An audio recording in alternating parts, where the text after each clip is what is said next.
جنگ احد کے موقع پہ آپ جانتے ہیں یہ خبر مشتہر کر دی گئی کہ حضور علیہ السلام کی شہادت ہو گئی۔ ایک انصاری خاتون بھی حضور علیہ السلام کی شہادت کی خبر سن کر کے جو بھی ملتا ہے اسے پوچھتی ہے حضور کا کیا حال ہے۔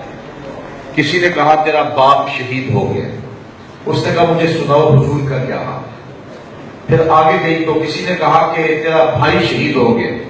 اس نے کہا کہ اللہ نے اس کو اچھا ٹھکانہ دے دیا، مجھے یہ بتاؤ کہ میرے رسول کا کیا حال ہے۔ آگے بڑھی تو کسی نے کہا کہ تیرا شوہر شہید ہو گیا، تو اس نے کہا کہ وہ ایک بہادر شخص تھا اور اس کو شہادت کی منزل مل گئی، مجھے یہ بتاؤ میرے رسول کا کیا حال ہے۔ تو لوگوں نے کہا کہ حضور خیر سے ہیں، تو اس نے کہا کہ مجھے جلدی لے جاؤ حضور کے پاس، میں حضور کا چہرہ دیکھنا چاہتی ہوں۔ جب آقا کریم علیہ السلام کو اس نے دیکھا تو اس نے تاریخ ساز جملہ کہا کل مصیبت بعد کا جلل، حضور آپ مل گئے ہیں تو کوئی مصیبت ہی نظر نہیں آتی۔ میرا شوہر چلا گیا، میرا بھائی شہید ہو گیا